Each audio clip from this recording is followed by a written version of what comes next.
नवाज शरीफ तो खुद मुहाजिर हैं, वो प्राइम मिनिस्टर ही नहीं बन पाते अगर मुहाजिर की बात होती। मगर सिंध का तो आज तक कोई भी एक मुहाजिर सीएम ना बनाए ना बनेगा जब तक कि सूबा अलग नहीं होगा। तो ये बात समझ लें कि ये जो लकीर है ये हमने नहीं खींची है, ये सिंधियों के बड़े बूढ़ों ने एक स्ट्रैटेजी के तहत खुद खींची है और इंशाल्लाह भी इसका खुमियाजा भी भुगतेंगे। 22 अगस्त के बाद की एमक्यूएम डिफरेंट एमक्यूएम है, इसका डिसीजन मेकिंग सेट डिफरेंट है। 22 अगस्त से पहले की एमक्यूएम का जो डिसीजन मेकिंग सेट था वो डिफरेंट था और वो आज दिख गया है, वो आज सिंधु देश के साथ है। सही है। 22 अगस्त की बाद की जो एमक्यूएम है वो पाकिस्तान के साथ है, पाकिस्तान की लॉयल है और उसने इस नारे को एडॉप्ट करके ये साबित कर दिया है पाकिस्तान पे और दुनिया पे कि मुहाजिर अपने हकूक चाहता है और वो सुबह वो आईनी तरीका है जिसके तहत उसको वो हकूक मिल सकता है। मुल्क के मुख्तदर इदारे इस बात को जानते हैं कि कराची को तरक्की करने के लिए उसको असल स्टेक होल्डर्स के हाथ में देना पड़ेगा और 10 साल तक 18वीं तरमीम के नाम पे जो चूना लगाया गया है ना सिर्फ कराची को बल्कि उसका नुकसान पाकिस्तान की मईशत को हुआ है। आज पाकिस्तान की मईशत को इतना नुकसान हो गया है कि आपके आज डिफेंस के बजट के लिए पैसे नहीं है, आपको IMF कर्जे देने को तैयार नहीं है, आपके पास और कोई ऑल्टरनेट सोर्स ऑफ इनकम नहीं है। तो अगर कराची सही तरह से चल रहा होता तो आपके मुल्क की दिफाई ज़रूरियात सही तरह से पूरी हो रही होती, आपको IMF के आगे हाथ नहीं फैलाने पड़ रहे होते, अपनी पॉलिसीज को रिवैल्यूएट नहीं करना पड़ रहा होता।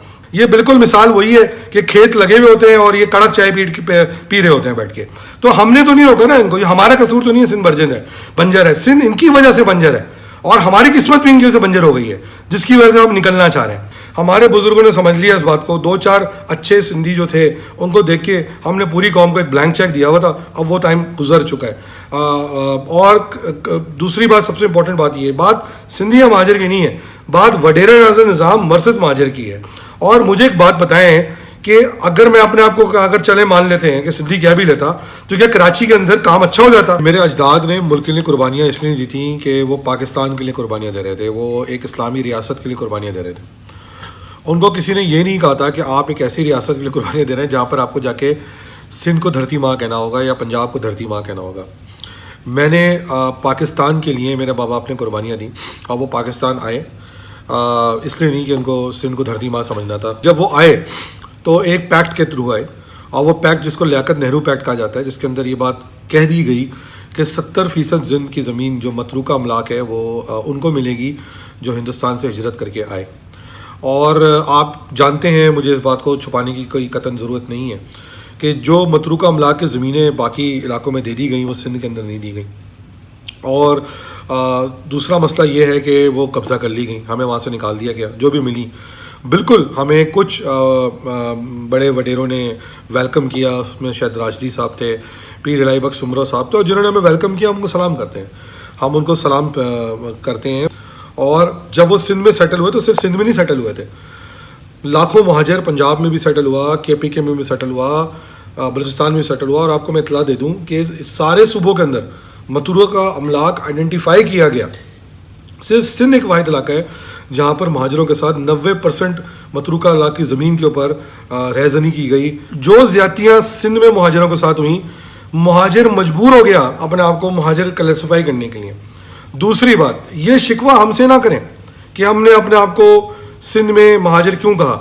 इसका फैसला तो इनके जो बाप दादा हैं जिनको ये सर पे बिठाते हैं, जुल्फ़िकार अली भुट्टो ने खुद कर लिया था जब उन्होंने कोटा सिस्टम का इतलाक किया। अच्छा, बार बार ये कहा जाता है कि कोटा सिस्टम का इतलाक तो पहली दफ़ा लियाकत अली खान ने किया था। देखें भाई, समझने की कोशिश करें। लियाकत अली खान ने जब कोटा सिस्टम का इतलाक किया 1947 के बाद, तो इसलिए किया कि जो मुहाजिर ऑफिसर्स इंडिया से हिजरत करके यहाँ पर आ रहे थे, उनको मुल्क चलाने के लिए भी लोग चाहिए थे ना, उन्होंने देखा ये ना हो कि कहीं इंडिजिनस पॉपुलेशन पीछे रह जाए, और रह सकती थी। अगर वो कोटा सिस्टम के का इतलाक नहीं करते तो आज 70 साल के बाद भी ऑफिसर्स नहीं बन सकते थे। हमारे अपने बुजुर्गों ने, लियाकत अली खान हमारे बुजुर्ग थे जिन्होंने इनको इक्वल अपॉर्चुनिटी देने की कोशिश की। क्या पंजाब के पंजाबी ने आने वाले महाजिर के ऊपर कोटा सिस्टम का निफाज किया? क्या पंजाब के पंजाबी ने कानून पास कर करके महाजरों की मतरूका अमलाक की ज़मीन को हस्फ किया? बल्कि पंजाब के अंदर तो ज़्यादातर मामला सॉर्ट आउट हो गया, महाजरों को 90% ज़मीन मिल गई, उन पर कोटा सिस्टम का इतलाक नहीं किया गया। क्या पंजाब की असम्बली ने कभी उर्दू ज़बान की तज़ीक करने के लिए किसी किस्म का कोई बिल पास किया? बल्कि पंजाब ने तो उर्दू ज़बान की महाजरों के बाद ज़्यादा खिदमत की है। जितने शोरा कराम ज़्यादातर हैं वो पंजाब से निकलते हैं ना, कराची के बाद जो है, जिसको 5000 साल का हिंदुस्तान कहते हैं ना जी, 5000 साल की सिंध की तारीख है। तो हिंदू स्मार्ट जो कि वाकई में हिंदू वो सिंधी हैं जो कि सिंध की पहचान है, जिसकी बात की जाती है, वो तो हिंदू स्मार्ट सारा का सारा हिंदुस्तान हिजरत करके चला गया और वो आज भी जा रहा है सिंध में से। तो असली सिंधी है वो तो रही कितना गया है। इस वक्त जो सिंध के अंदर अगर आप कोई सर्वे करा लें तो ज़्यादातर आपको वो मिलेंगे जो बलोच ज़बान बोलते हैं या सराइकी ज़बान बोलते हैं। असली सिंधी है ही कहाँ गया है, रह कहाँ गया है। और आप मुझे बताएं ना कि जब आप मुझसे तो कह रहे हैं कि मैं सिंध को धरती माँ समझ लूँ, मुझे आप जुल्फ़िकार अली भुट्टो की कोई एक तस्वीर दिखा दें जहाँ उन्होंने अजरक या सिंधी टोपी पहनी हुई हो, ठीक है, कोई भी तस्वीर दिखा दें आप मुझे। तो जब असली सिंधी है ही नहीं तो जो सिंधु समाज सिंध से चला गया है, तो हम किस सिंध की बात कर रहे हैं, कौन से 5000 साल की तारीख बात कर रहे हैं।